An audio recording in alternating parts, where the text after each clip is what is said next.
Merry Christmas, one and all. And Merry Christmas. This is a stab in the dark. this is a stab in the dark. Is it a whisper episode? Yeah, the whole thing. I'm so exhausted. Yes, and it is Christmas time. Don't let the bells end. Let's pick a song.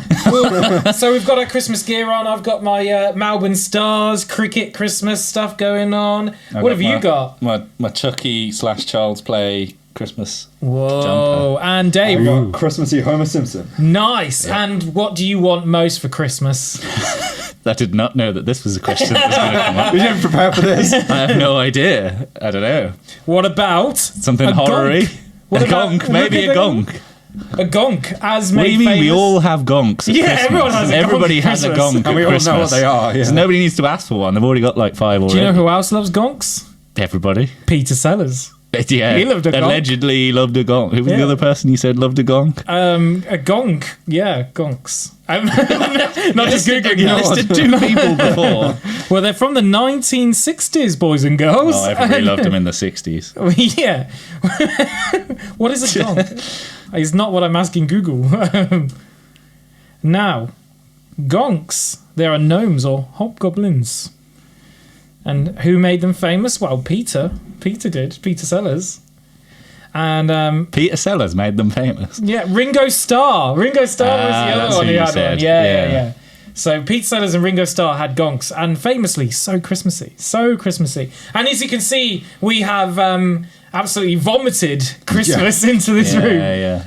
It's the most Christmassy this room has ever been. And I hope you're having a wonderful Christmas too. And today, well, we're talking about people who did not have a wonderful Christmas. And that is those who died in the making. Not in the making. Was it snuff film? in the film itself. We're talking about Black Christmas. Interesting. Released in 1974. Canadian film. Interesting. What do you make of it, Dave? Give us some overview. I absolutely love Black Christmas. Yeah, honestly, I love it, and I wish it got the recognition that Halloween did, but I think it's well shot, well acted, genuinely feminist, genuinely funny, genuinely scary, and it's just something I could just watch over and over and over. Perfect. And Mike, what about you? I'd seen it before, multiple times, obviously, but on these rewatches, I tend to pay a bit more attention than the usual, and I liked it more than I did before. I think it is actually a solid masterpiece, especially that last act is extremely tense and extremely pulse-pounding. Yeah, I mean, brilliant. This is really my first proper run-through of this. I only really saw it after work once when you two were in the house watching it, and I kind of fell asleep, not because of the film, but just because I was so tired from working at Booker's. So this is really Wonderful my place. first time. Wonderful Christmassy spirit. Yeah. This is really my first proper watch, and I love it. It's really good. I love this film. As you say, that third act is incredibly tense. Yeah. It was unreal how tense I was from a film this old, and it is a masterpiece. And it continues on to the credits. It's got the scariest credits of all time. With the phone ringing, keeping it in louder. Brilliant. So, yeah, the whole thing is great. Anything you really want to say that stands out with this film, Dave? Like production-wise, anything that you love, that you totally just can't get enough of, that you want to share with the room? That seems like you're asking Is that something a trick specific. question? Yeah. What are you looking for? I love all of the production. Do you still think it's better than Halloween, or are we going to yeah. doing that in a big topic later? Yeah, I reckon that's going to be a bit later. Okay, yeah, we can save that. We can save that. Yeah. But the answer's yes. Yeah. Well, you want to get into the background? Go on, let's go into the background. Okay, then. It's Christmas. This is a Christmas present. Okay, thank you. For me, what are these questions that you're asking me? Thank Joe for his present. Oh, thank you, Joe. Thank you for letting me talk about the background of this film. Okay, inspired by the urban legend, The Babysitter and the Man Upstairs, which is an urban legend dating back to the 60s. Sorry, I don't know what this is. Sorry. What? You're taking the piss. Is the word? No, sorry. Do that again. Okay, originally inspired by the urban legend, The Babysitter and the Man Upstairs, which is essentially an urban legend that dates back to the 60s. There's lots of variants of it, but the common theme is that it deals with a babysitter who keeps receiving phone calls, and then eventually she gets told that the phone calls are coming from inside the house. Okay, it's actually done. It's this. I don't think this is the first film that does it. It's definitely the film that does it the best, in my opinion. Yeah, there are other films that do it very well though as well. When a Stranger Calls. Yeah, I actually watched that quite recently, and the opening is amazing. The film is, in my opinion, quite mediocre. It's the most literal version of the urban legend. This is still my favorite. Directed by Bob Clark. He'd done 2 films before this, both of them horror. Haven't actually seen either. In fact, I haven't seen any of his other films, Bob Clark. But over the course of doing research... You haven't seen A Christmas Story? No, I haven't seen A Christmas Story. His other Christmas film, Yeah, which no, is completely tonally opposite to this movie. No, I haven't seen it. Have you seen it, John? No, I have not. Oh, it's very nice. Yeah. It's very wholesome. Lovely. Not like this. Yeah, exactly. But yeah, I mean, like, doing research for this film, I really come to really, like, respect him. It utterly blew my mind that he directed Baby Genius 1 and 2. Yeah, I know. What is going on?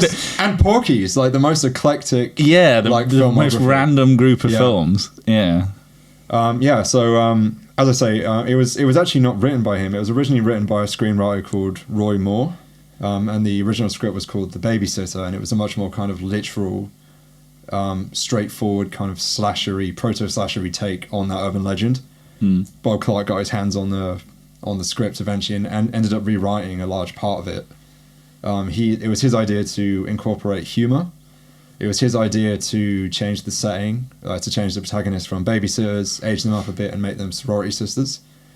His main kind of like motivation behind doing that was that he really felt that especially American productions never really portrayed like young adult women, like college age women, correctly, and never really fully showed their adultness very well. I got a quote for him here, that it is. College students, even in 1974, are astute people. They're not fools. It's not all bikinis, beach blankets, and bingo. Because this is the time of like Animal House and all of the other kind of frat movies. Yeah, and there wasn't a lot of sorority-based settings. They cast Olivia Hussey relatively quickly, by basically off the back of Romeo and Juliet. Incidentally, It's a few years after Romeo and Juliet, though. Is it? Yeah, I think so. Yeah. I think Romeo and Juliet is it's like the late 60s. 1968, and this is obviously 1972. They're filming this. But the reason that she signed on, have you had this show? No, go for it. Was that she was told that by her psychic that she should go to Canada and she would film a movie in Canada that would make a lot of money, and that's why she agreed to sign on. And they, the psychic somehow benefited, I owned know, a production company. But they got Keir Delay. Shortly after that, of course, famous for 2001. At the time of filming, he was like 38, and it's you can tell, right? They say he's a grad student, but he's pretty. Yeah, old. who was this? He's noticeably the oldest boyfriend. of the. Yeah, he's jarringly older actually for me. And with that hair, he's definitely some kind of. Is this Keir Duller? Keir Delay. Delay, sorry. Delay, sorry. Some kind of cross between Malcolm McDowell in A Clockwork Orange and Viggo Mortensen as well. That's what I see when I see it. It was quite obvious when I was watching it. I would have preferred Art Hindle, who played Chris. He would have been better for that. I mean, you don't see a lot of him as well, do you, the Chris? Well, he was apparently because they already cast Keir Delay. Yes, and then Art Hindle auditioned. And he had to do the he spoke the lines of that character for his audition in the hotel room. The boyfriend character, and Bob Clark was like, allegedly, because Art does say this, he kind of says that Bob Clark wished he'd met him before Keir for the role of Peter. Now, is that truthful or not? Who knows? That's from him. That's not from Bob Clark himself. So whoever, I can imagine it to be true, but we don't know for sure. That's allegedly, according to Art Hindle. I have some more fun facts just before we start. Did you know? Steve Martin once had a Oh yeah, I read this and loved it. Yeah. Had a conversation with Olivia Hussey Yeah. and said, "Oh, you've starred in my favourite film ever." We're expecting it to say Romeo and Juliet. Yeah, expecting Romeo and Juliet, and he's like, "No, Black Christmas." Yeah. So they've seen it like 37 Interesting. times. I mean, I already respected Steve Martin, but that Yeah, really cool. Yeah. Well, do you know Rose it about up. who Yeah. the other celebrity who loved this film was? Who? Elvis Presley. Really? Yeah, Elvis would watch this every Christmas. Ah, cool guy. So, Yeah. and Priscilla and Lisa Marie, after his death, also carried on watching it every year in honour of Elvis. And See, obviously, like, that- I until read Lisa this, but- Marie's- I also read this, but Yeah. Elvis died 2 years after the release of this movie. No, he so didn't. technically, did he not? No, Elvis died 4 years after the release. Okay, of this 4 movie. years. Mate, I'm glad I'm here as a fact checker for you two. So No, I'm we're not just El- saying. Let I'm us not say an what we want. Elvis. Let us I'm say not what an we Mate, want. we got fucking It's fountain Trump and knowledge. Harris over here. I'm like, Jesus. But okay, every Christmas. we Can you aged it believe 4 that times. Donald Trump is now president? Huh. Can you believe that Kamala Harris is now president? We're definitely not filming this before November. No, so- no. We record them the day before and edit them in Yeah, 24 yeah, hours, exactly, definitely. Yeah. Yeah, so he died 4 years after its release. Yeah. Maybe that's a bit more believable. 1978. For some reason, I had 76 as Elvis' death. No, and that would have still been 2 years after the release of this film. Yeah. But No, he said 2 all, years. He all said 2 I'm years. saying is watching it every year, and it's only 2 years, which is now 4 years. Well, that would have been every year. Oh my the god. two- When's years your he could. birthday? Every year. Bloody 2 years. blah, blah. If I do things 2 years in a row, they wouldn't say, "Oh, he always did this." But anyway, they kept it as going on as tradition. So Priscilla and Lisa Marie, up until her death, they carried on watching Really? it every No year. way. Yeah. And now I don't know. Will Priscilla do it on her own this year? Who knows? Get her on the podcast. We'll ask her. That's a bit of a harsh. Right in. I don't know if I want to ask her that. I have an interesting quote here from Bob Clark. It just really stuck with me. I wrote it down. He was a big believer in actors. You may have seen this as well, Joe. But he, because he, believes that it's kind of the common sentiment in Hollywood that the script is what makes the film, and he believes personally that it's actors that make the film.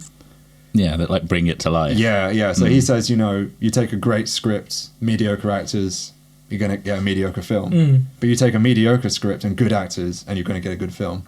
And you can really tell that, like when you hear the the interviews with the actors, the way they talk about him, like the way that They love him, don't they? They really love him. They really love him. They really respect him because he apparently was incredibly organized. He would turn up every day with Rolodex cards, and he perfectly planned out every single scene that he wanted to film down to the shot. He'd storyboarded everything, and he'd coded everything, give all the actors codes and stuff. Yeah. And so he put could, in a lot of work for them, basically. so he could go to an actor and explain, perfectly communicate his vision. And he could apparently do everything on set. So the scene with the child choir outside of the front door with Olivia Hussey. Apparently he asked, could the sound be done in a specific way? And the sound guy went, I don't think that's possible. That's not possible. And so Bob Clark goes, well, actually, if you wire it like this and then do really? this, you'll be able to. He goes, oh, I hadn't thought of it that way. So he could apparently, the actors saying, so Lynn Griffin, who has the most iconic, I think she's the most iconic person in this, because she plays Claire. Yeah. She says that he was always on top of everything and can do almost every single role within the film, and in the production. He was that much of an all-rounder. So he has this genius. Lived and breathed the cinema and knew everybody's job. Yeah, exactly. Yeah, I mean, it's really incredible stuff. I mean, the whole thing with the casting stuff is really interesting too. Do you know about the Canadian film at the time? Do you know anything about this? So basically, the Canadian Film Development Corporation, part of the government, they were giving out money for films to be made, and they wanted quick cash-ins. So the idea was, if we put this money in, you make a film quickly and mold it on how the Americans do it, and let's try and make a quick buck. And obviously, most of the time, that led to a lot of shit and not very good films. But this got funding and ended up being an incredible film, just this a singular event. Bit like how Halloween eventually was done in a month, and they were all like, wow, this all came together perfectly. This also did that. And it had to be that when they gave out this money, 65% had to be Canadian content, so 65% of the cast, which actually went against it. It sounds good, but that meant that they would cast the biggest actors, they would fly them in from UK or America to be the top cast. Hence why Olivia Hussey is in the main role there, because they're not necessarily Canadian, and all the background characters and filler is all Canadian, and all the main actors are like English, and why there's a lot of English accents in this film. And for whatever reason, they also put little American flags, although it is like the most Canadian film going, like hockey, ice hockey. I saw an interview with, I think it was like a film historian that said like all the American flags in the film are like the ultimate example of Canadians' low self-confidence. Low self-confidence. And so that led to this, and you've got Lynn Griffin as Claire. Now, Lynn Griffin says that she was auditioning for this role, and she doesn't say how old she was when she did this, but she basically insinuates that she was underage, and that she got put into this role as like the virgin character when she was quite young. And she says maybe she got the job because she was a good swimmer and could hold her breath for a long period of time. So while she was underneath her, like being suffocated, that she could do that. But she was so excited to be working with Olivia Hussey because she was a classically trained Shakespearean actor, and she spent most of her time in Stratford upon Avon in the RSC. So she was wanting to be a theatre actress and wanting to play like Juliet on the Royal Shakespeare stage in Stratford. So that was her background. And so when she got to see and speak to Olivia Hussey, she was like, oh my God, I'm speaking to the Juliet. This is the Juliet. And apparently she would take some warming up to talk to, because Hussey was very, very closed off about a lot of this stuff. And if you see now, she is suing a Paramount for Romeo and Juliet in the modern day because of a lot of the stuff that they had basically naked as teenagers. I don't know if you have you seen the film? No, I haven't seen it. It's a brilliant adaptation. It's my favourite adaptation, and they are actually of the age what Romeo and Juliet would have been like at the time. So they are teenagers, 13, but there is 14, there is a controversial scene when they're naked in the film and stuff, and she's sort of going on about the exploitation of them and suing Paramount for that now. So anyway, so basically Lynn Griffin said it takes a while for her to talk about it, but when she did finally get it, she was very open and warm and to talk about her experience as a theatre actress. And Lynn Griffin would then go on back into stage roles. She focused on theatre rather than film, but did say in one recent interview in like 2016, she said, I think I'm about ready to make my return to slasher and horror films. Do it. So, always the words I like to hear. Yeah. Anyway, that's just a little aside about that. That's interesting. And I wanted to add it in since I work at the RSC and all the Shakespeare stuff. I was kind of like, cool. I like, Olivia Hussey. Gave you a direct connection to it. Yeah. She's probably my favourite version of Juliet, and it is a really, really classic film. Much better than the freaking DiCaprio shit. Anyway. Possible hot take. A lot of people love that adaptation. Only because they saw it when they were growing up. If you speak to anyone who grew up during the time where the Zaffarelli version was out, that was like the version, and it still is. It's the most pure of all versions of Romeo and Juliet that's on screen and holds up incredibly well. Fair enough. Anyway, enough of Shakespeare for now. Let's get back to Black Christmas. Shall we go through some of the plot and see what we loved, what maybe we didn't? Who knows? So we've got the unseen man climbing the exterior of the sorority house. That's a great take in itself, isn't it? Just that whole scene. Really original. Brilliant opening. You can hear Silent Night playing or being sang. Yeah. It's from the killer's POV. Very early example of that. Yeah. I think P and Tom did it because he was holding the camera, but I can't remember. I can't think of a lot. This was like a whole hoist thing, and they had to invent stuff. It wasn't quite like a Steadicam like what John Carpenter got. Similar idea, right? Yeah. It's very good. I mean, one of the first lines is, "Did somebody leave the door open?" Yeah, and bait you in that he just walked in. Yeah. Well, it's true. Well, there's a lot about the opening. Sorry to interrupt you, but like, because that's okay. It starts.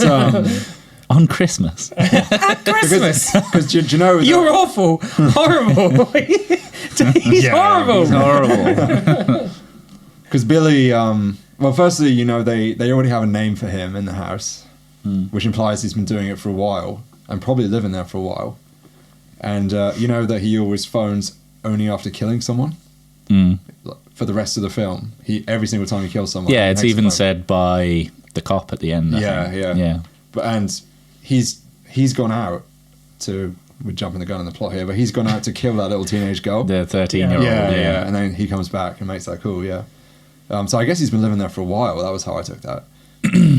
There's no real way of knowing, No, but at the no. very least, that wasn't his first time. Well, going that's there. kind of what I love about this character. Exactly, Like, there's nothing I don't want to know about him. I know there's like a remake, and I just don't want to know the background. It's a bit like Michael Myers. I don't want to see Michael Myers as a kid. I don't want to see Billy as anything else. I don't think it does expand on the character. I heard it there goes in much the- more The into it. the remake does. Yeah. They basically, yeah. I've kind of erased the 2006 There you one go. from my mind. It's That's not very right. good. Honestly, Yeah. it's okay. They're the recent it's one. The okay. 2019 one's all right. No, whoa, what the fuck? Anyway, that's... We'll talk about remakes. We'll Let's talk go about the back- remakes yeah, later. let's do that in a bit. Well, that was a strong reaction from Get Dave the fuck there. out of here with that. We'll get to it. We'll talk get about to it. We'll talk Yeah. about it. Carry on. Thank you for your permission. It's good You to may proceed, Joe. Yeah. So we've got the house phone ringing, and sorority sister Jess Bradford answers to discover it's an obscene phone call from a person who called before, whom the sorority has nicknamed the Mona. Yeah, it's pretty shocking actually. To this day, the phrases, the language it uses is kind of it's obscene. There's someone was one of the actors, I don't remember who it was getting interviewed. One of the actresses was getting interviewed, and she said that she's quite often asked if it got changed, the dialogue got changed from the original to like when it was reshown in like later years, because the people couldn't believe that language was shown in a film on that year. People like assume that they just ADR'd in different lines. Like, as time goes on, things get more shocking. But no, like, that was just the dialogue from the beginning. Well, I mean... Well, they didn't... The dialogue wasn't there, like, actually, when they were filming it. Yeah, it was dubbed in afterwards. Afterwards. Yeah. But allegedly, Bob Clark was saying, like, expletives and stuff off to the side. Yeah. So Lynn Griffin, again, as Claire, she says that she took her mom to the first time she saw the final cut with the dubs on and everything was the press when the what's the word for it? Well, like the premiere. The premiere. Yeah. The premiere of it was the first time she saw it with that in with her mom. She was like, oh my God. Like, she was expecting something, but not what was actually heard. Yeah. Yeah. But at the same time, there are a lot of ... Oh, Well, I might keep that in now. Great I target. can't be held responsible Jesus for that. Christ. You were aiming for him. I saw that. You literally were like F1 champagne. Well, everywhere. yeah. right hand. First place, Mike Rogers. Merry Yeah. Christmas, Joe. That was your Right. present from me, a free bit of beer. Was How it? can you- Was it? Yeah, how can you spit in the Christ. face of a man that gives you free beer? Yeah, so I mean, early to mid 70s was a time of like extremity in cinema. You had Last House on the Left. You had I Spit on Your Grave. You had Late Night Trains. You had Straw Dogs. When was that? yeah, Straw Dogs is 71. Yeah, I think or so. 2. Yeah. I mean, using this, they definitely use it in The Entity, which is I think a couple or 1 year after. That's like the 80s, isn't it? The Entity, 82. Oh yeah, it is. Fuck's sake. Well, irregardless, your film expert is saying that he's definitely heard the C word in the early to mid 70s before. He just can't think of exact examples, but they did do it. Yeah. But I agree that that would have usually been in exploitation or films going for extremity, whereas this movie isn't, with the lack of gore and the, it's not for the kills. It's not particularly about the kills. Yeah. I really do like the characters, like the background characters in here with this phone call with the other sorority sisters. You got one of the main ones. Is it Phil? Is it Phil? Phil, yeah. Phil, yeah. With the glasses. Yeah. So that Is that the one I'm thinking of? Hold on. The great Andrea Martin, who comes back for the All Right remake. I mean, No, it not is her. kind of all right. Not her. 2006. It's not Who great. am I though. thinking of? The one who takes the phone call. Claire. Barb. Barb. Oh, Margot. Margot Kidder. Yeah. So yeah, She's in this scene, Great. She is Margot great. Kidder in this Great. like playing the head like sort of girl, like in this like rebellious. It and- makes it seem like she's the protagonist to start It with. does as well, actually, doesn't she it? gets yeah. a lot of screen time. I doesn't thought she was going to be the main like the final girl or something because of how how much screen time. She Yeah, was yeah, getting, yeah. How we're introduced to everybody else through her, basically her interactions with them. Yeah, But I really liked her character, kind of. You're a gold-plated whore, mum.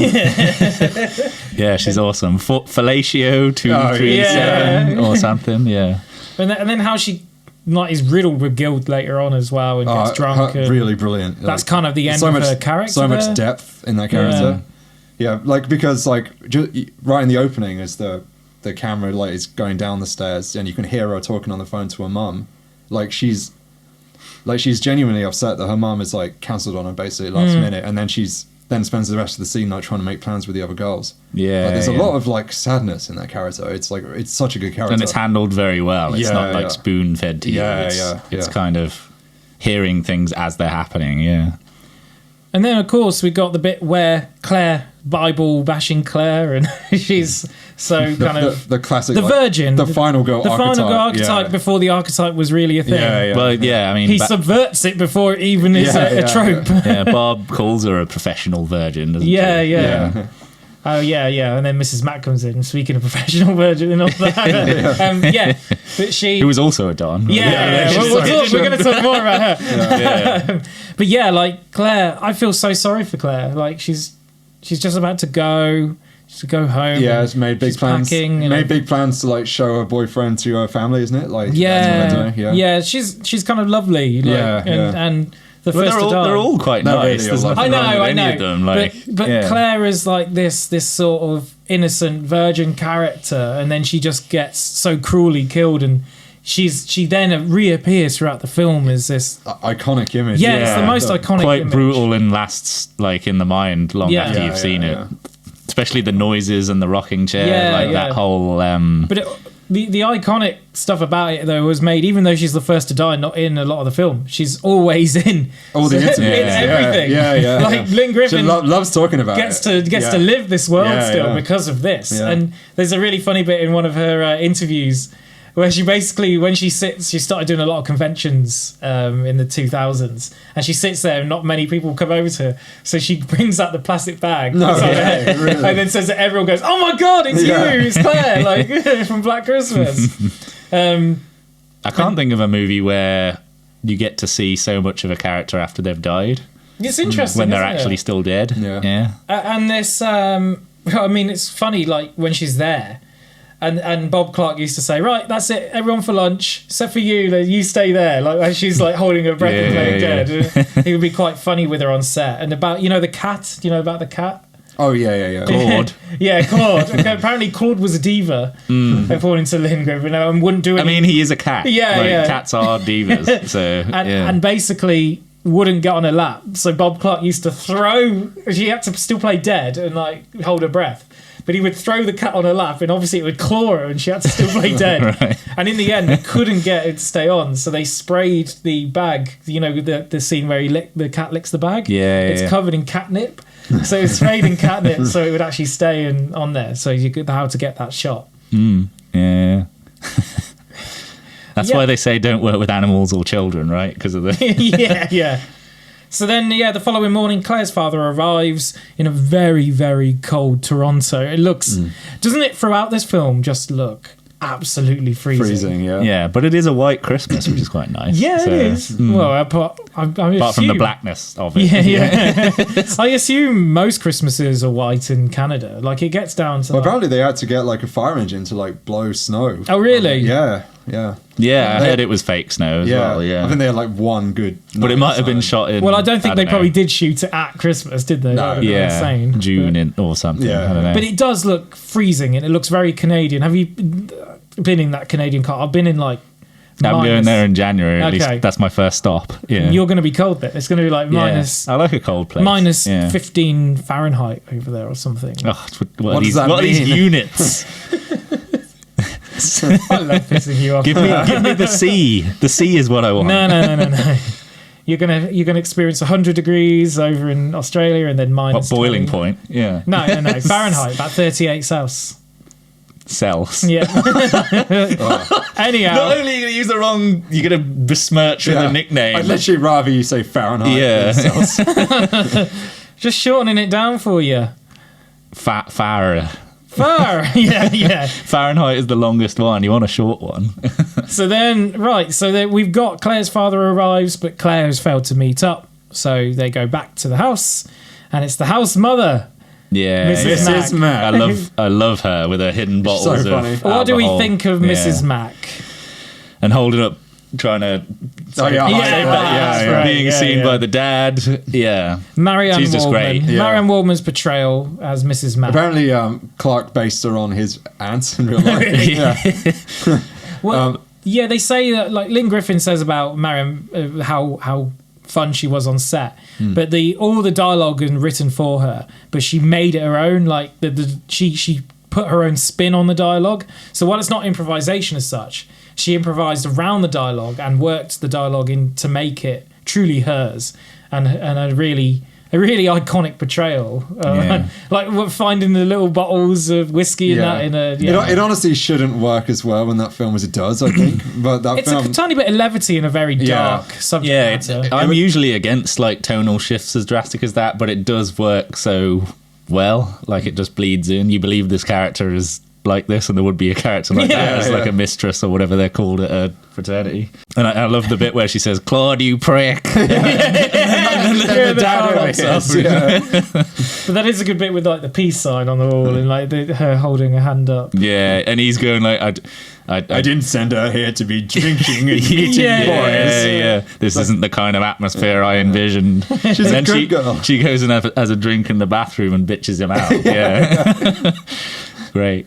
And then we go into deeper themes, and this is potentially where we talk about the feminist aspects of this film and the progressiveness that actually in a way is more pertinent to now because of Roe versus Wade and how this was out at that time of that. Yeah, it was like a year after, wasn't it? Roe versus Wade. And now yeah. Roe versus Wade, obviously because of the Trump administration and then the Republicans being in the power position they are, it was able to be redacted. And so this still holds so much relevance and would be quite progressive in a film today, let alone in 1974. But it's also a sad indictment on our modern society. Oh, yeah. How we're not really Nothing's fucking moving changed, forward very yeah. well. That the newly crowned President Donald Crowned? Trump. Yeah, the newly crowned. It's like Emperor Trump. Yeah, the newly crowned President-elect Donald Trump / the newly crowned President-elect Kamala Harris. Am I editing around that? Are we going to pretend that we know? No. You're just going to add. No, we're going to record the whole Yeah. thing twice, the whole podcast twice. We're going to Yeah, that's what we usually do, Yeah, isn't it? yeah. So we'll see what happens because of this in the future. So I still think this is very much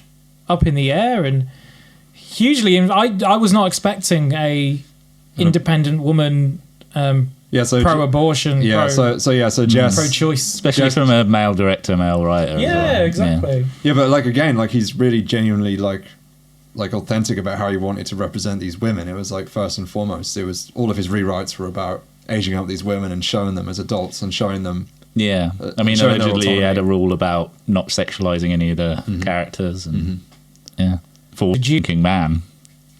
But yeah, we got, where we're introduced to her boyfriend Peter. Peter, and the idea that he is potentially the killer. Like, it they lingers throughout. setting it up early on. Yeah. Yeah, it flirts with it. Yeah, Yeah. And then you got the idea of them really falling out over the fact that she wants to be independent. She has things she wants to do in her life before marriage and doesn't want to marry him. And actually isn't forced into it. And he's so annoyed he just leaves in an absolute stomp. Yeah. Destroys some like piano. a man. He's like a man from the 50s, isn't he? Yeah, really? And he's an yeah. asshole about even being that, like making ultimatums and threats and demands and being like infantile when he talks to her. Not really. She says basically like, "Won't you have a proper conversation with me?" And he doesn't do that at all throughout the entire movie. And then he basically blames her for like fucking up his recital. Yeah. He And then reminded smashes his piano like a child. Well, he reminded and- me a bit of Midsummer. You know, like what's the boyfriend? Yeah. name? Christian. Yeah, Christian. Reminded me a bit of that Another sort of- classic terrible boyfriend Yeah, in yeah. movies. Yeah. And this then opens up the idea of which is a stereotype within Canadian film, which is the inept buffoon authority figures and male figures in Canadian culture, and what you would see in a Canadian film. So, because we're also in the next scene introduced to the police force, all completely inept. Really. Sergeant Nash. Yeah. Well, John Saxon's pretty knows what he's doing, but the rest of them are just But they like get pretty a herd of fooled. morons. I mean, they do get fooled, and at the end they get fooled big time. You know, Yeah. and they Saxon is the best of them, but he's still kind of and they pretty terrible. much. Yeah. I mean, you think this police force throughout, even though we have Jess, who says that no, he was definitely here when one of these phone calls happened. Even with that evidence that like, Jess gives, they're like, no, we know better than you. And- It's him. Yeah, That's but good enough. Yeah, but at the same time, if you're saying they're fools for being fooled, then Jess is also, because she kills him at the But end. does she kill him? I think that's really ambitious. Oh, We'll come to I don't it. know We'll if I come to agree it. with We'll that come to it. take. We'll come to it when we talk about the ending. And there is an ambiguity there, but I okay. have Well, a no, certain we'll come belief, back to this in a few minutes. So what do you make of this police force? I think it's quite funny. Like, there's quite a bit of levity. I mean, yeah, like the laughing policeman. Barb's like interaction with Sergeant Nash, Yeah. like the fellatio thing is hilarious. Like, and the fact that they come back to it later as well. And yeah, and the guy just like It just giggling doesn't- out of his mind. Yeah, and It's something dirty, ain't it? I mean, that's Yeah. really funny. I did notice, and I'm not sure if you agree with this or not, that like, because I got that they have a name for Billy the killer, right? They call him the Mona, which to me suggests that it's been going on for some time. Yeah. And I wonder, if they've gone to the police about that in the past, but like they're very dismissive, like when the women raise their concerns about Claire, and it's only when Chris, Claire's boyfriend, comes in a huff, right, that they actually start paying attention, and that's how they get John Saxon in. Yeah, but they also, because he raises such a fuss, it goes to the next level, because they only get to the front desk. Yeah, And- exactly. You know, yeah. And they only get to deal with the dumbest cop in the entire Yeah, building. yeah. So, but there is an element of them not listening to the women, and especially from that definitely. and they're so hand waving they're so away as dismissive, boyfriends. Like, yeah. She's like, oh, she's shacking up with someone. They're like, no, she has a boyfriend now. She's just shacking up with someone else. Like, they're so like disrespectful, and they don't care that much. Yeah. But then they then go get the search party together, and they go and find the body of another teenage girl. In a very cold looking. This scene looks deathly cold. It's an amazing. Well, yeah, it looks very cold, Yeah. definitely. But it's also an amazing scene. The fact that you never get to see what they find. Yeah. You Kind of just get to- frustrates me. I just want to get see. the reactions. And especially like the mother and the dad of Claire. Their reactions are just amazing. Like, that's way more powerful. I'm a big fan of gore in movies and like violence in movies, but that's a very powerful decision executed very well.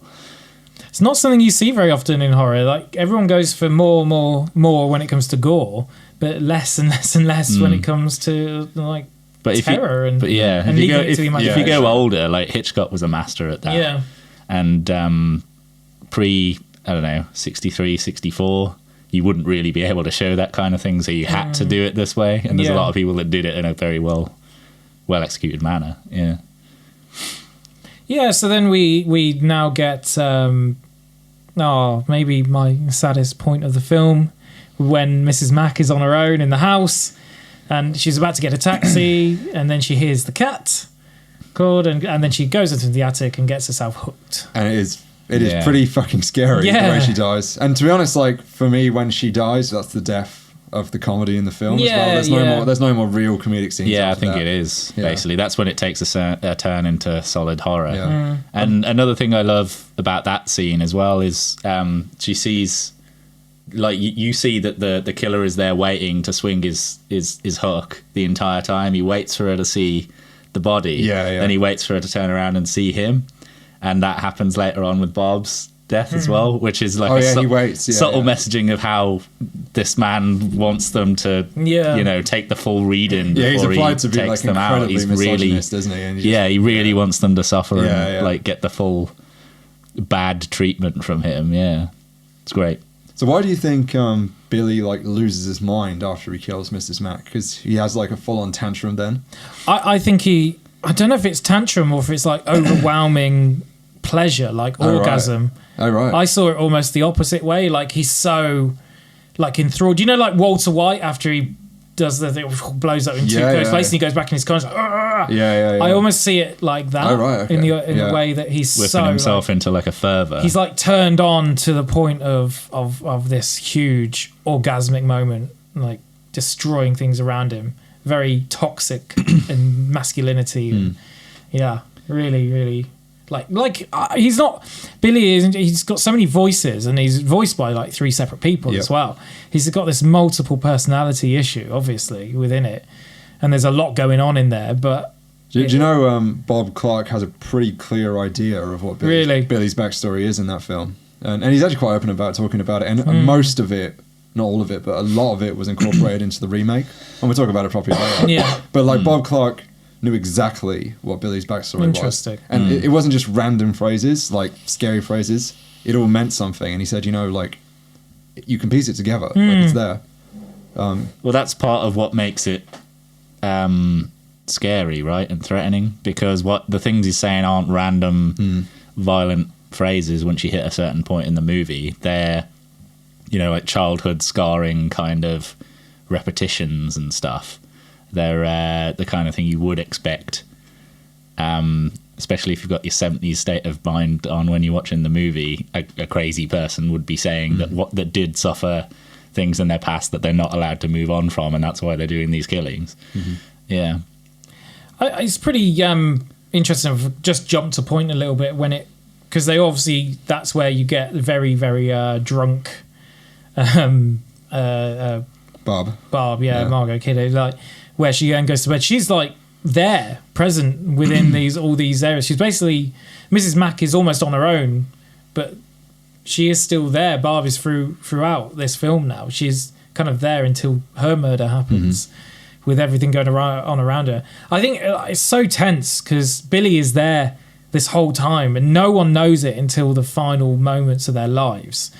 Like it's just the intensity and like how tense you feel and everything is that just fantastic. And it means it can happen at any time. It's not like another horror movie, for example, where like they'd go somewhere and you're like, oh, that's a bit of a spooky place to go. No, the most of the movie takes place in this house, and he's at this house, so that it can happen at any time. It's that thing about the bomb, isn't it? That Hitchcock quote, like because we as the audience know that he's there from the very beginning. Yeah, and so every single scene inside that house, the audience is tense, right? Yeah, it's imbued with this kind of like implicit tension the entire time. It's great. I'm glad it's not done as a twist where they're like it came from inside the house, like when that we would find out when the police find out. I'm so glad that's not it, because it would change the tone. Tonally, the film would.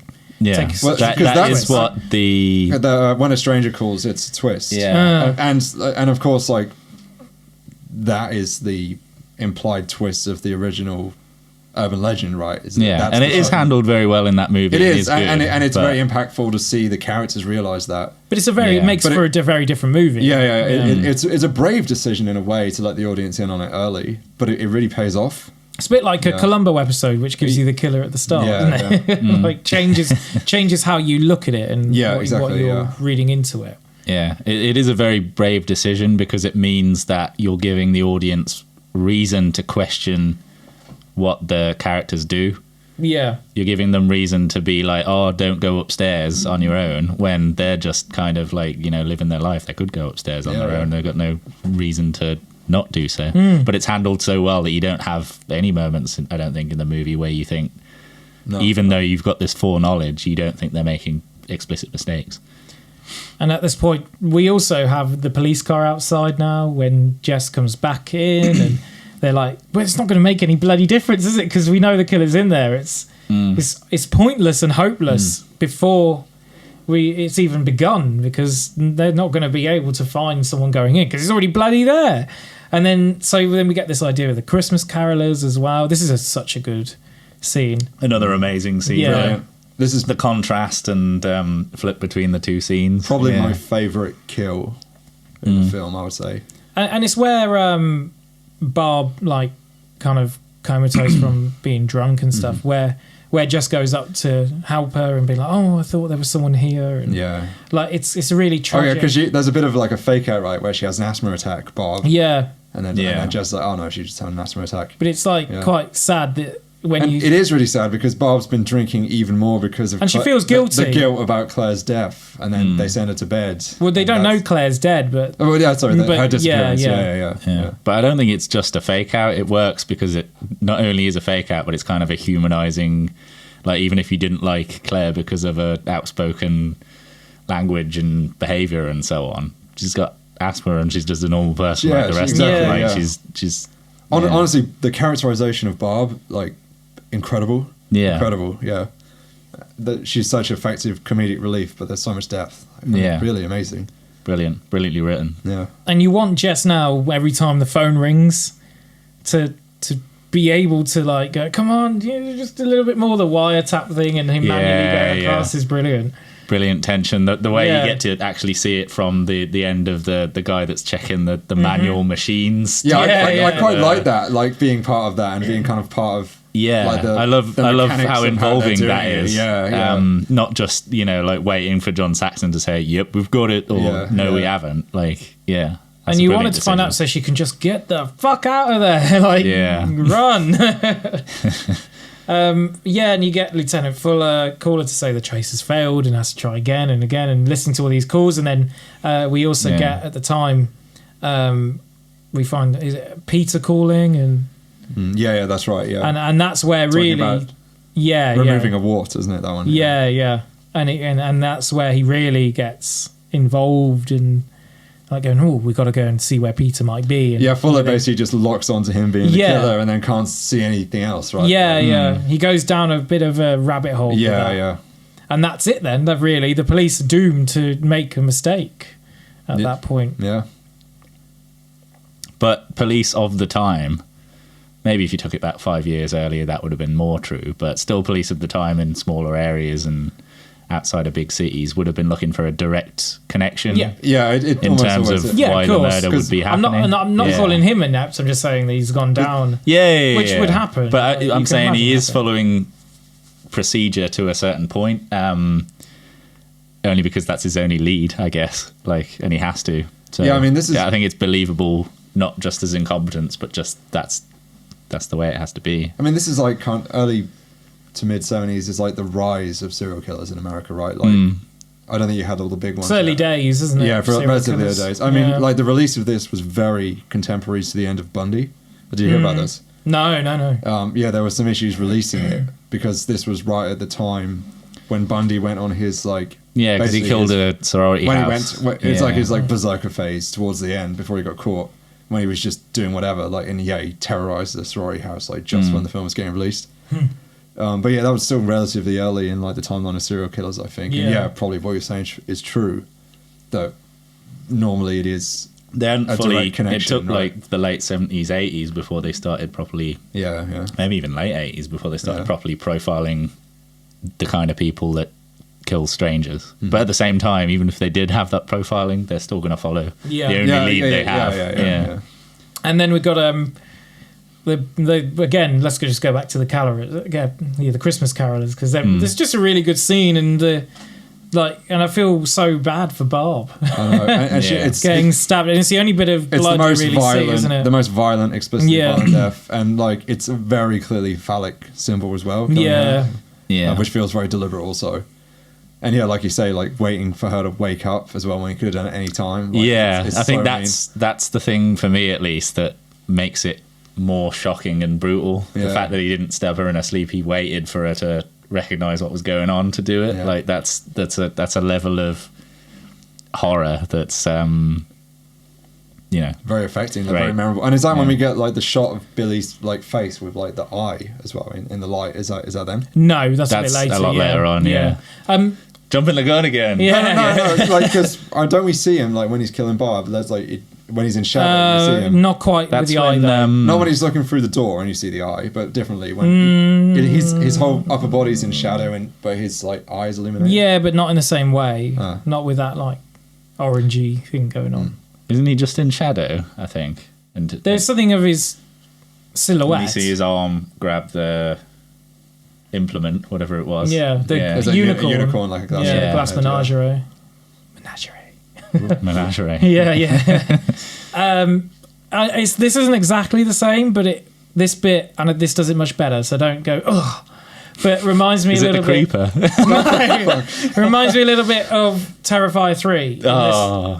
I knew you were going to do this. Hear me out, because Okay, I'm hearing. Leone is very influenced by this movie. It's one of his favourite like movies, horror films, and it's set at Christmas.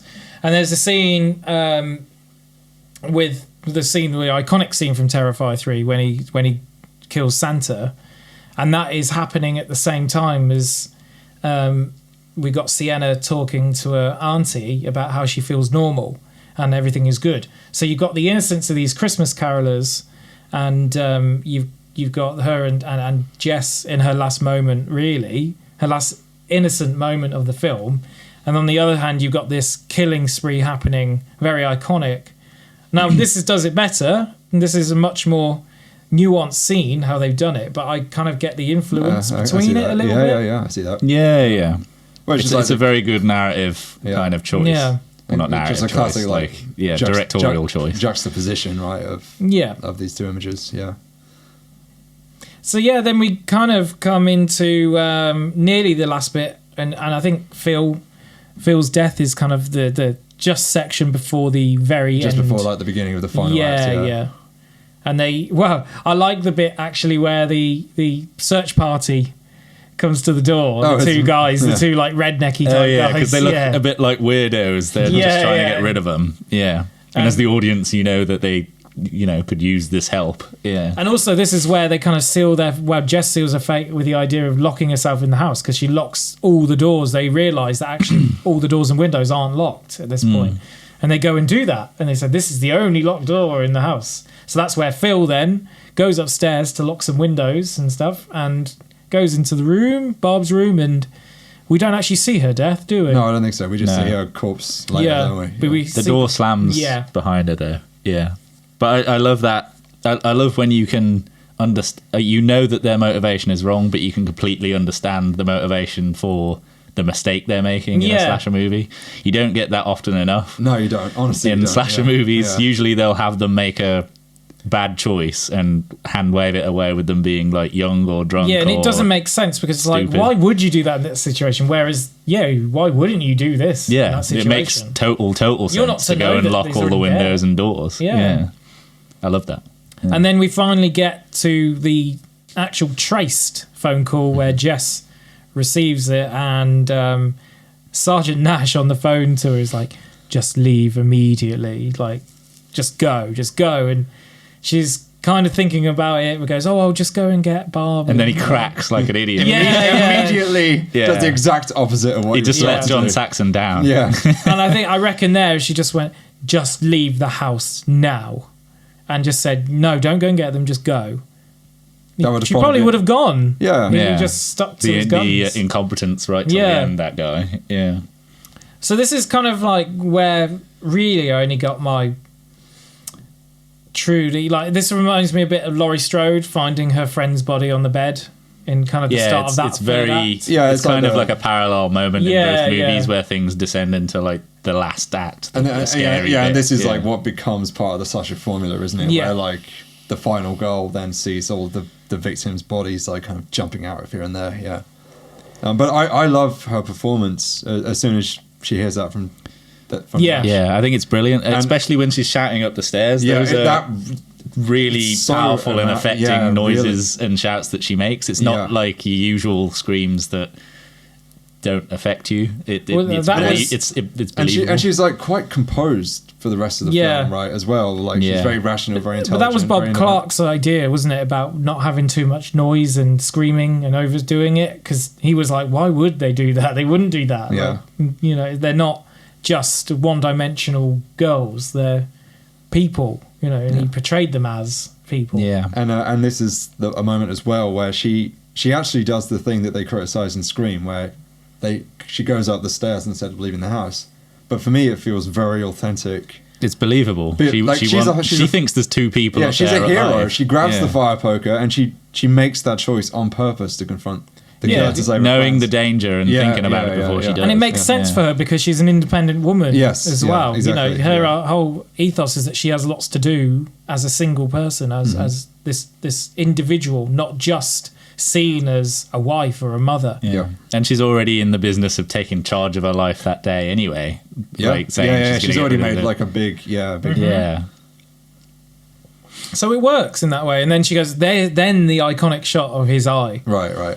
Like the crazed, schizophrenic, I don't know what's going on behind those eyes. eye. With the noises as well and stuff. It's just so powerful. I can't imagine watching this in 1974. Oh man, it would have Crazy. been amazing. I mean, it was scary enough now. Like, Yeah, it is exactly. scary now. Yeah.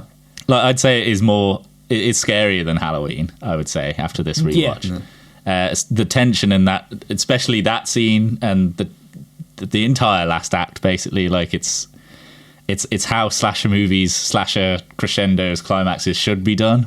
It's a climax and it doesn't end until right at the end, and it leaves you. We're going to talk about the ending in a second, but it leaves you in a certain way that you think the climax isn't over, which is the perfect way to do it. Yeah. Yeah, it's really good. And then she goes down into the basement in the cellar, and it's like... Yeah, and then there's creepy boy Peter. Like, Yeah, he's very creepy. There's such a good shot of like the silhouette of him on that window. It's so creepy. Like it's. I Really... mean, he breaks the glass as well, for God's sake. He's just like... yeah. He is a bit of a loon. Like... Yeah. Yeah, and again, it makes her actions believable. Yeah, absolutely. Distrusting him and not calling out to him for help, because he has been throughout the entire movie and is here being kind of an overly aggressive, trying to be an alpha male. Yeah.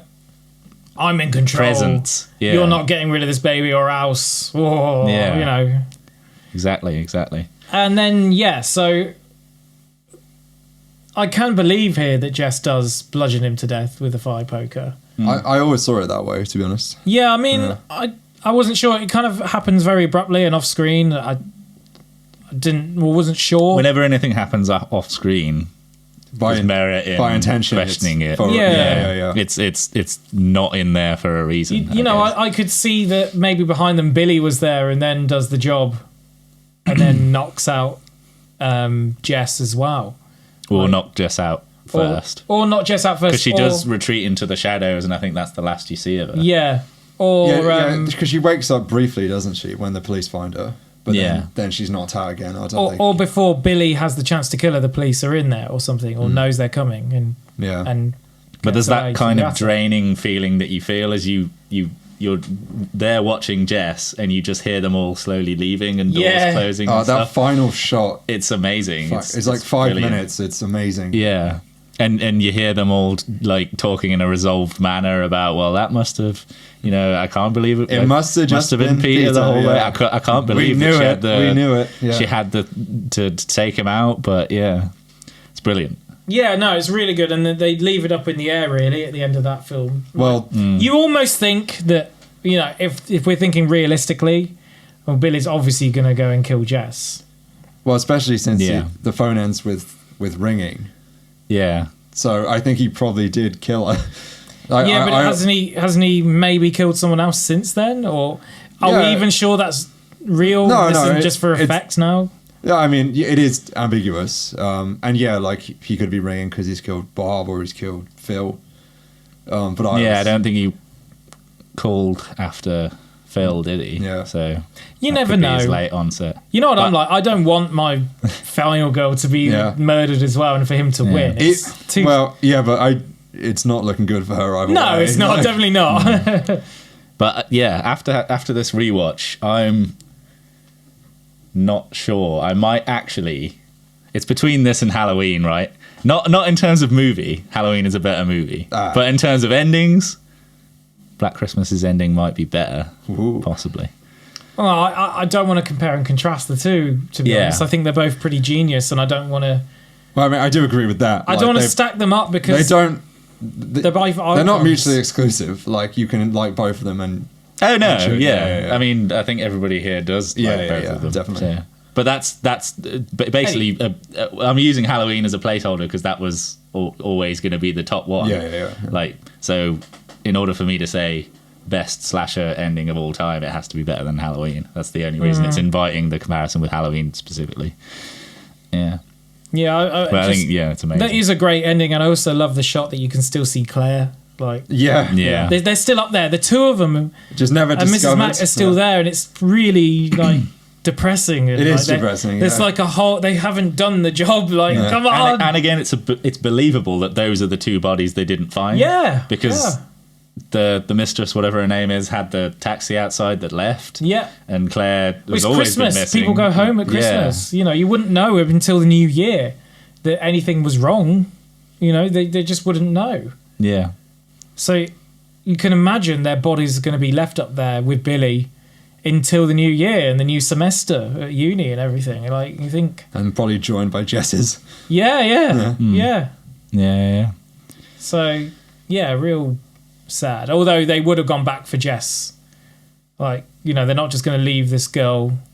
Yeah. They are going to follow up on her, Yeah. whatever happens after this. So they would find her body if she has indeed been killed. Yeah. Makes me kind of wish, even if they'd have been terrible, it had sequels back in the day. Like, Yeah, but I kind of like Well, that that's they what's never have. That's but like, at the same time, it doesn't weaken the original in a Halloween or. No, true, but there's only, for me, I kind of don't mind that it's left like this because it's pure. isn't it insane that there's no sequels though? Like really surprising when you think about like how influential it is, how popular it is, And it like, took them 32 years to have the first to remake remake. it. Yeah, Yeah. when they were remaking everything at that time. So fair. Yeah. Yeah, I mean, yeah, it is really, I guess. But there were inspirations, right? So although there's no remakes, there's a lot of Bob Clark's work and a lot of this film's work. Oh, yeah, in- that DNA is all over Yeah. basically every slasher that came after it. So yeah. in a way, it is iconic and has sequels in that sense. Maybe not Spiritual direct sequels. spiritual Yeah, sequels. And today it holds such relevance for what people love. There's no modern slasher without Billy and Clark. There's nothing without this, in a sense. So yeah, it holds an incredibly historic hold on. Yeah, horror well, it's cinema. on the Mount Rushmore of slasher influence right there with Halloween, Peep and Tom, Psycho. Texas Chainsaw. Yeah. Yeah. Yeah, well, if we include it as a slasher, Yeah, and we include well. another face on Mount Rushmore, Yeah, And, yeah. Five Faces. yeah, So then let's go a bit more into this whole Halloween versus Black Christmas thing, because I'm not sure I completely agree with it. I'm not sure. I was watching it and going, I'm not sure what Dave's issue with Halloween is here. I didn't have an issue with Halloween. I like Halloween. I do like Halloween. I mean, great things can be worse than other great things. yeah. So I would agree with that. Yeah. And that's I would argue exactly the same as you, especially now, just in the opposite.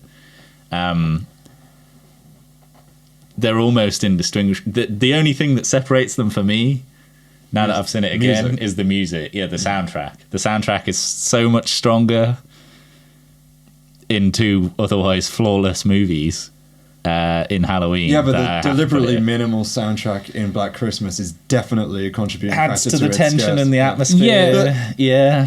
Like Halloween, they admit themselves would not have been as scary as it was without that music, Yeah. and it's still not as scary as Black Christmas. Now, Carl Zittier, who did the soundtrack, he does say he wishes he'd done more with it. Now he knows how iconic the film is with Black Christmas. Yeah, However, yeah. had he done that, would have gone too far. Maybe, yeah. No, he actually. I like the kind of ambient Christmas. Yeah. Yeah, I honestly wouldn't music, change a thing about it. Basically, But he experimented with soundscapes and mixing noises. He listens to artists very avant-garde. John Cage, do you know John Cage? yeah. John Cage mixed a lot of like beats and drums, and also did the famous song called 433.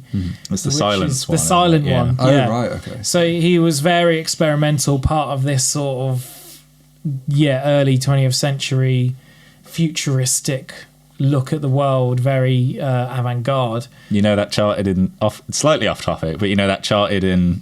You know when they used to do the Beat the X Factor for that year, that got into the top 10 or something. That I remember that happening. Of silence. Yeah. Well, I kind of studied John Cage at uni, so that was sort of happening at that time.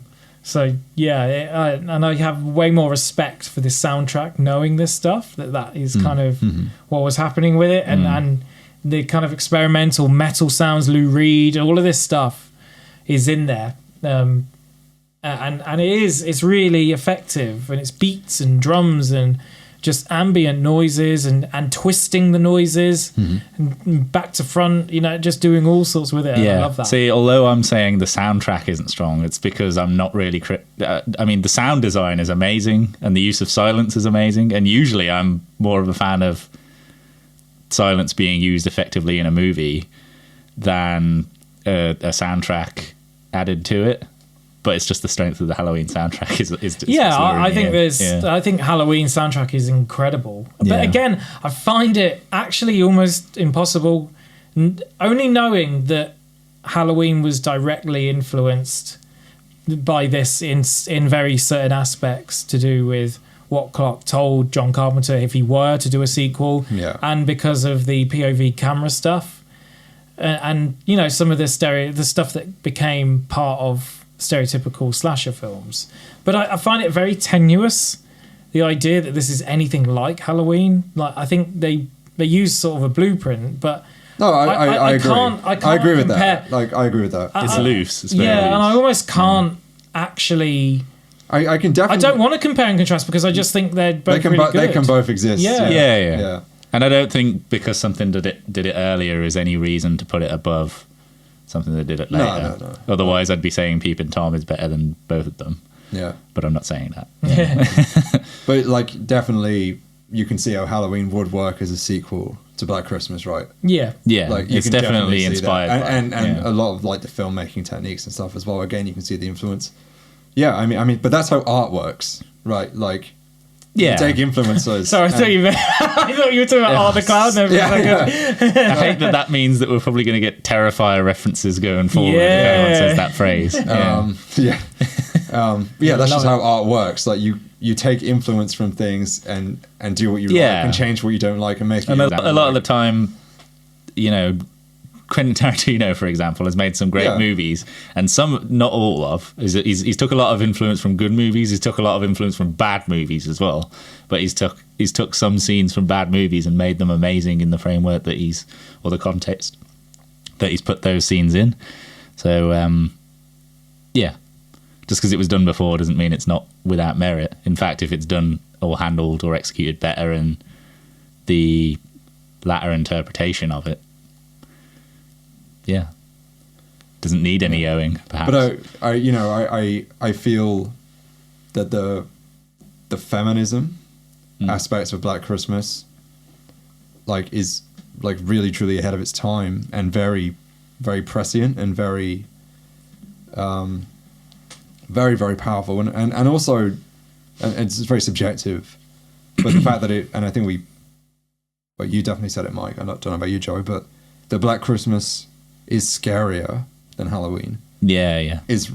And again, it is subjective, but very... It's more tense and definitely... The issue is that I can't remember how I felt the first time I watched Halloween anymore. Yeah. So, and this is really the first time I've seen Black Christmas, so I can't compare and contrast like that because I watch Halloween for fun now. Yeah. I don't watch it for the idea to get scared. I watch it because Michael Myers and Laurie Strode and Donald Pleasance as Loomis go head to head. And I'm like, okay. Yeah. I watch it less. I watch it more as entertainment, less as horror. Could you see yourself doing that for Black Christmas?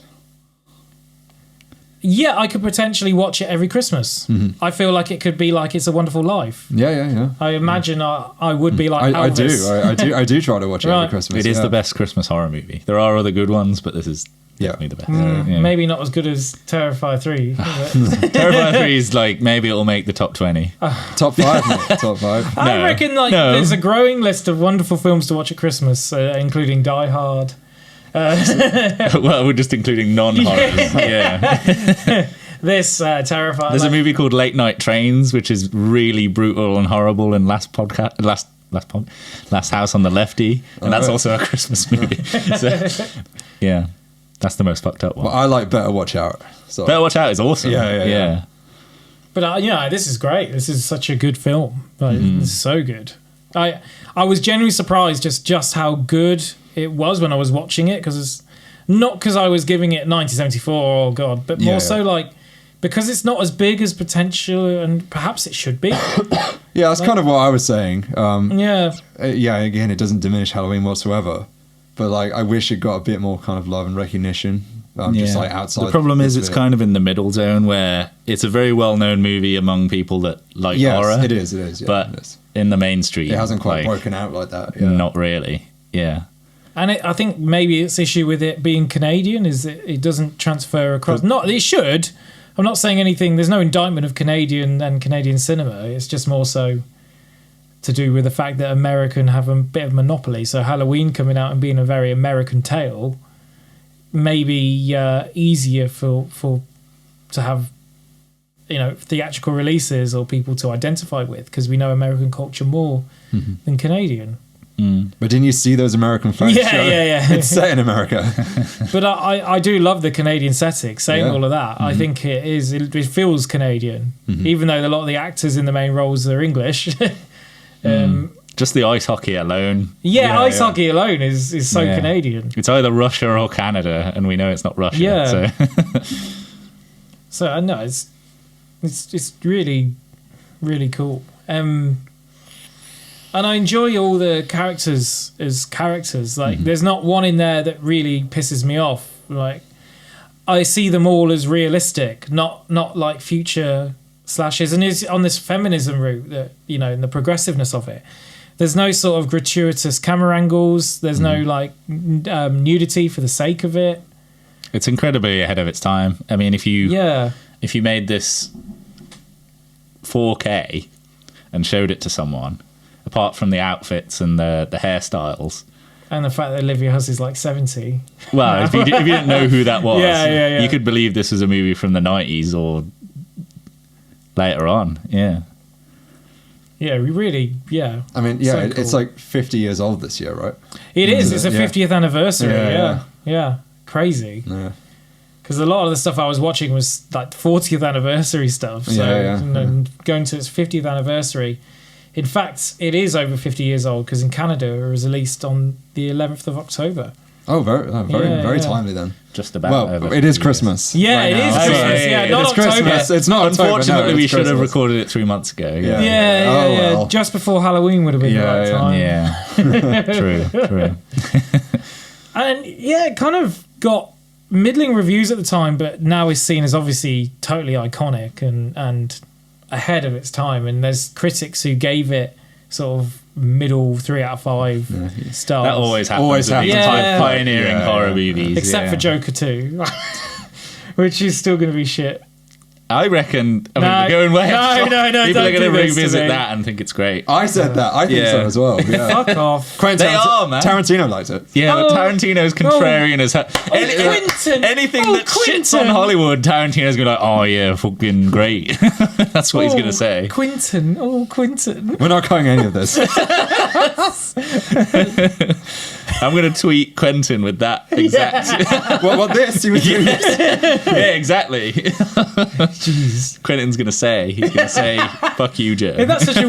When you just say his first name without saying Tarantino. How weird of a name I don't think I've ever said the word Quentin without the word Tarantino following it. Like, Quentin. Quentin. You're making it sound like a dog. Quentin! Or like Fenton. Come on, boy. Yeah. Come and get your feet. Come on. The boy does love feet. He does love feet. That's true. That's well known. Why are you looking at me like that? Like, he I thought you were does. talking about a dog. I was like, what the fuck are you talking about? I feel like dogs kind of love feet I guess. as well. They're not Anyway. foot averse. Yeah. What about then the sequels or remakes, Dave? Tell us a bit more of them before we say goodnight. Should I try and keep it spoiler free or get into it? No, just go into it because I'm never. I mean, they're not really that. that great, No. are they? So So yeah, it don't know whether has anyone's gonna care. two remakes. The first one is 2006, so the height of like Hollywood remaking horror movies.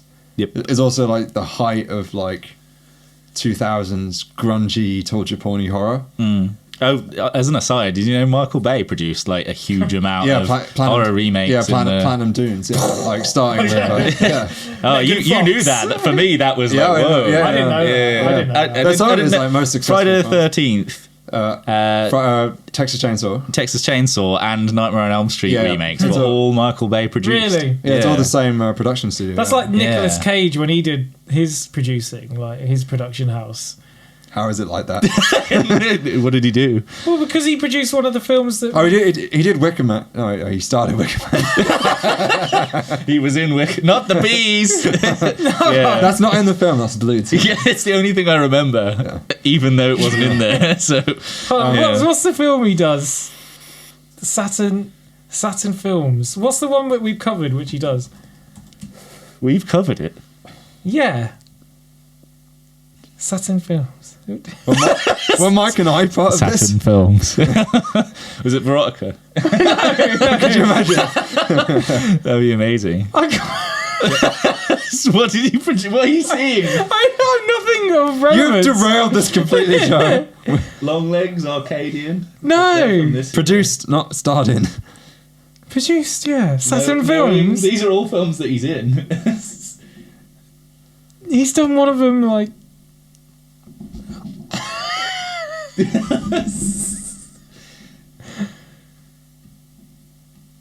Nicolas Cage, producer of Terrifier 3. No. Oh, that would be awesome. Producer of We've definitely covered something that he Salem's Lot. really randomly produced, and it's like, why he produced this?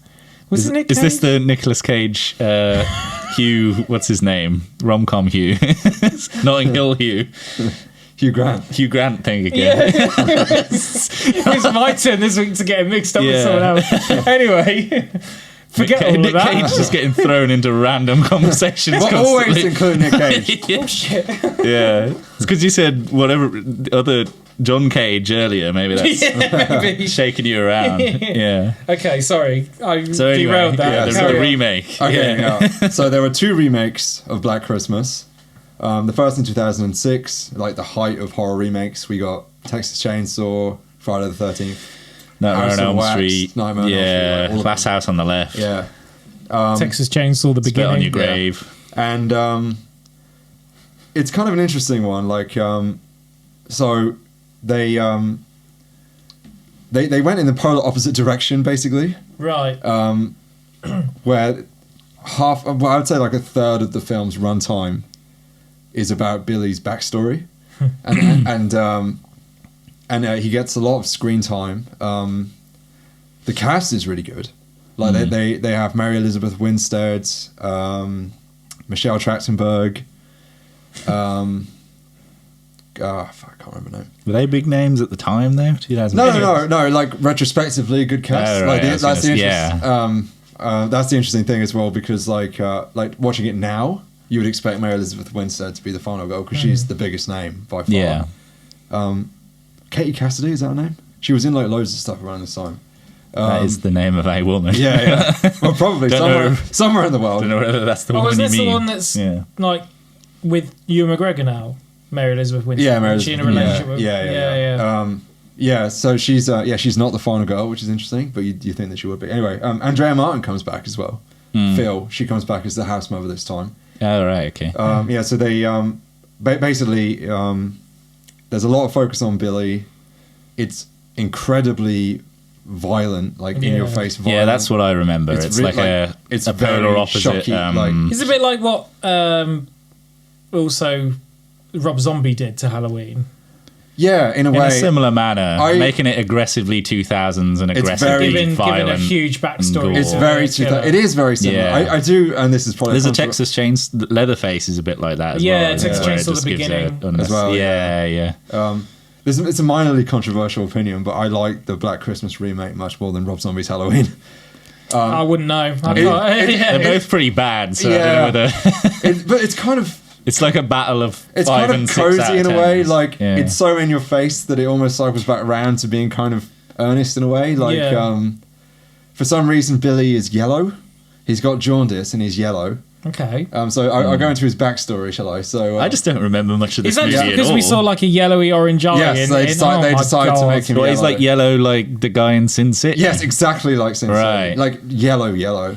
So his And did you say this was Bob Clark's like background not to him? not or- exactly. Okay, so Bob Clark's vision for the backstory is that Agnes was his sister, who was abused. Who's Agnes? So the one who on the he phone. He said Right. Agnes a lot. Sorry. Yeah.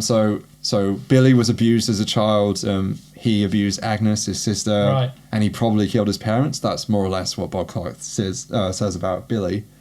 And apparently, you can more or less piece that together from the phone calls. But in the remake, they take that but expand upon it and make it just gross. Right. Okay. So he's born to like an alcoholic white trash mother, just like Halloween. just like This is just Halloween. But his dad's really nice. Right. And yeah, he's born yellow because he's got jaundice, and so his mum his mum hates his father and then hates Billy because Billy reminds her of the father. Yeah.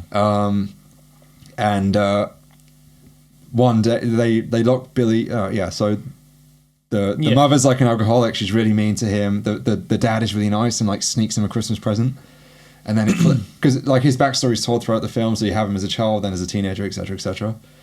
So then it flashes forward a few years, and his mum gets a new boyfriend, and Billy's locked in the attic at this point. And then you hear from Billy's perspective the mother and the new boyfriend killing the father. And then it flashes forward again, and I don't like this. and Billy's like looking. It's a different kind of movie, isn't it? Yeah. Oh, it's about to get Yeah. great. Go on. So Billy's looking through the cracks, like in the and seeing Yeah. like his mother is like trying to like bang her new boyfriend, but he's Yeah. like passed out drunk. So Billy's mother goes upstairs to the attic Yeah. because she wants to get her rocks off, and, Yeah, I and so kinda she remember fucks her own this. son, Oh no. and then she gets pregnant with Agnes, It's very Oh, God, 2000s. who's Billy's No, this is sister stupid. daughter. Oh no, there's more. Oh, go on. So Can Bi- you get so- through this so I so can Billy- like, end Billy- the podcast? Billy, don't cut this out. It's great. No, I'm not. No, I'm not saying that. I'm just saying this Bill- disgusts me so much. Like, Oh, there's more. oh, go on. So Billy's locked in the attic, but he's like grown up now. Yeah. Like Harry Potter. Yeah. He breaks out the attic. He kills the mother, kills Yeah. the stepfather, attacks Agnes and eats one of her eyeballs. Oh, fuck off. Right, and this is the best bit, and this Yeah. is actually like quite an iconic scene from this remake. Right. He gets like gingerbread cuz Yeah. and cuts gingerbread slices out of his mum's back and Oh, puts shit. them in the oven. Yeah. And then when yeah. the police come in, like with Agnes is all mutilated on the floor, and they just see Billy eating like gingerbread skin pancakes, and he's got like these black teeth and his yellow face. This is so stupid. It's so over the top. Fuck this film. anyway, I don't know. That extremity is kind of making me want to rewatch this again. Honestly, Just for the it's kind of ridiculousness. fun in a terrible way. Like it is Yeah. kind of okay.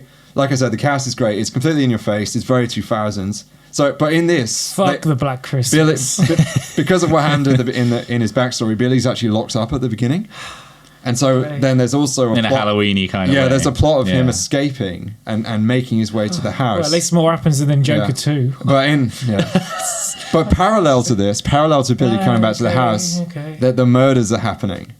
So Billy's not the killer this time. There's Right. actually two killers, Is it Agnes? Yeah, I vaguely It's Agnes. remember that as Of course well. it's fucking yeah. Agnes. and they team up at the end, and Actually, the more I'm remembering about this movie, it's kind not of fun. terrible. It's kind of fun. okay. It's shocking. Yeah, it's all right. No, it's I'm really in your face. I'm so done with that. Yeah. That I never want to talk about it or listen to anything to do with that film ever again. It just sounds complete wank. Yeah, but it's like 2000 style extremity, yeah, and when you Yeah. compare it to its peers, and its peers are just terrible, like Last House on the Oh. Left, like remake, and Friday the 13th remake's pretty good. But if you compare it with horror movies of the time, Torture Porn Fest and Remake Oh. Fest, It's like It's all right. contemporary in that way. Yeah. Yeah. Yeah. And honestly, I still like it 1,000 times more than the 2019. I like remake. the 2019 one. So whereas like the 2006 one leaned hard onto Billy, Yeah. the 2019 one leaned hard onto the feminism Right. of the original one. So this time, female writer director. I don't have her name written down, but female writer director, and they wanted to make a commentary on rape culture. Okay. And they wanted to make the film PG-13 to get the message out But you can't. as much as possible.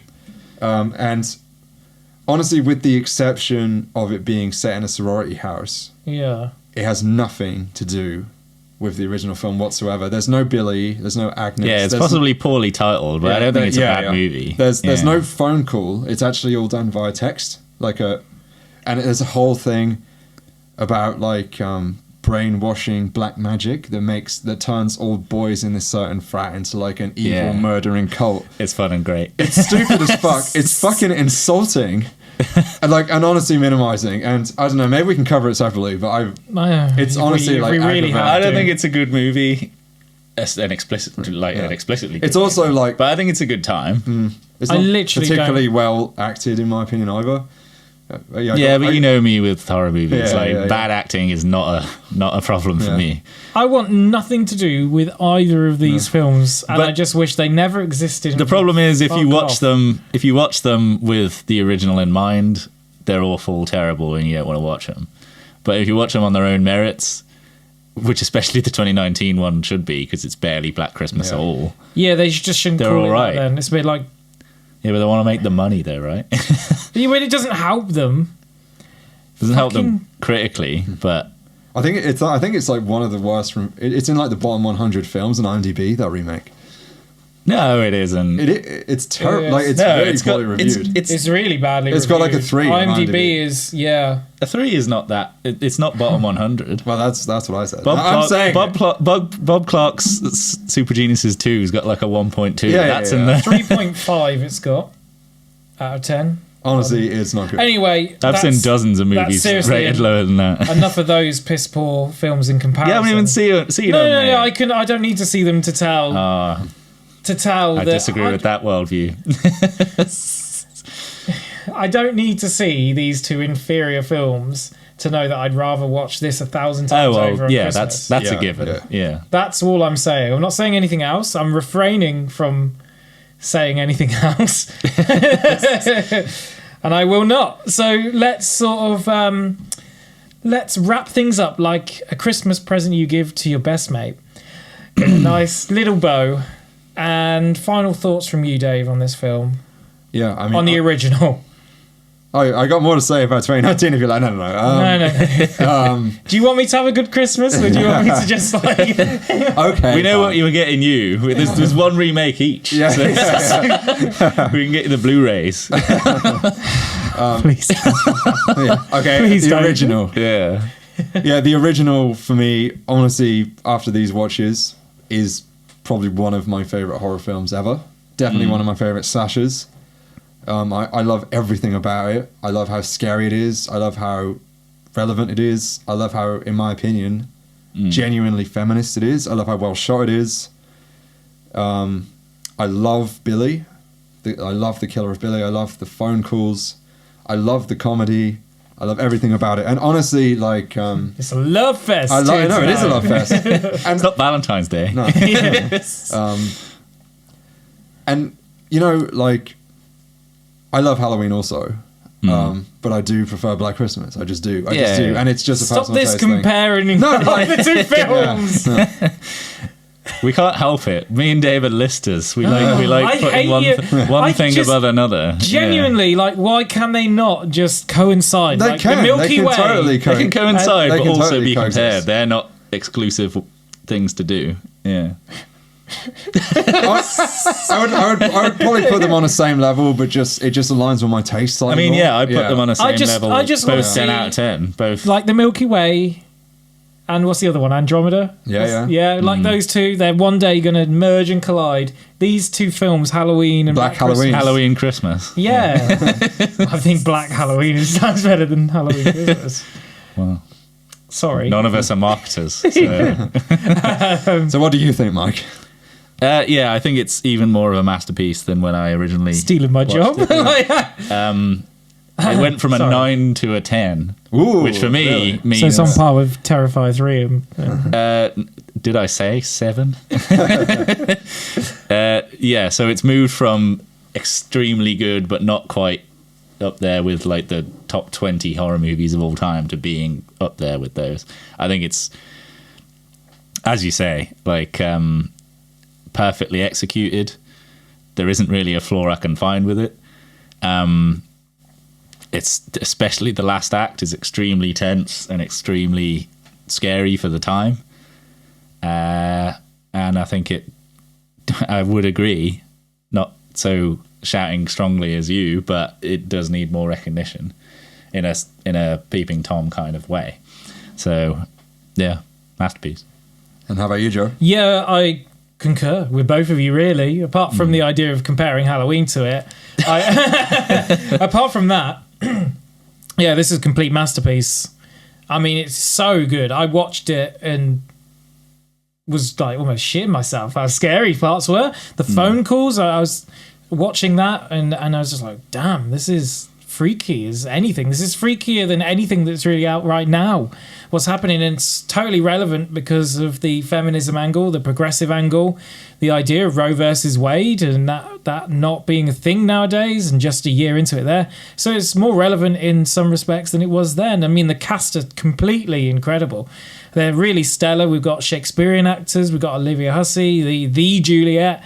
Like, we've got all these really awesome people and characters and the portrayals, and we've got a genius at the wheel, at the helm of this, who could do everything in Bob Clark. So yeah, I can't fault it at all.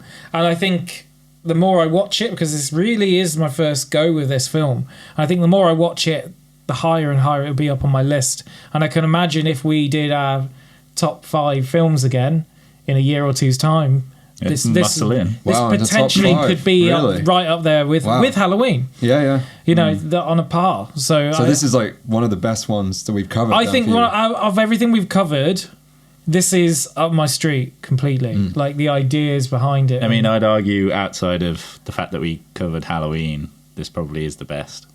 Yeah, this is genius, and I think it's Cannibal genius. Holocaust is the only other one that Yeah. I'd say is on the level. Yeah. I think this is, again, Cannibal Holocaust, when we did that, again, I find that to be completely genius as well. Like, Yeah. this is all stuff. I love, like, we're doing all this because I'm just discovering some things I'm going to go back to again and again. And Black Christmas is definitely one, because I just love that it's not gratuitous, that it does keep the respect of women in there. There's no kind of male gazy type camera angles in there, nothing like that, and they're really 3-dimensional. I don't hate them all, like, you know, like in a Friday the 13th, I'm kind of just going, please Jason, take them all out. They're despicable. Yeah. There's no real like twiddling your thumbs, tapping your fingers, Yeah. waiting for these horrible people to get into a danger thing. I didn't want any It of these sucks you in characters straight to away. die. Like, Yeah. well, not one of them deserved death in the way they got it, and it's because of this evil figure who looms in the background, who we don't know much about, and we're left to guess and figure it out ourselves. And fantastic, incredible. So yeah, it's a new found favorite of mine. Brilliant. 10 out of 10. So with that, I reckon on that bombshell, All right, Jeremy. it's a big Merry Christmas from A Stab in the Dark, and thanks for being with us, and have the best of times, Jingle the those blurst bells. of times. Jingle the Stupid bells. monkey. Yeah. Watch this. Watch Terrify 3. Any more Christmassy recommendations? Don't give me that face. Better watch out. Better watch Watch out. the remakes. What am I watching out for? Oh, Better watch out. Yeah. What for what? Better watch out. Watch out for better watch out. Yeah. late night trains, Silent Night, Bloody Night, Silent Night, Deadly Light. There you go. There's loads of good. Check Christmas them out as horror well movies. if you love the horror, and remember to like, share and subscribe, and we'll be bringing out lots more content in the new year. So Merry Christmas, Happy New Year, many happy returns. I hope you enjoy it with your family and friends. And now we're going to open our Christmas presents, and I know what I've got. 2 remakes. Oh, Oh, Black Black Christmas. Yeah. And a gong. Yeah. We've all got gonks. That's So tradition. Yeah. Merry Christmas. See you soon. Merry Bye. Christmas.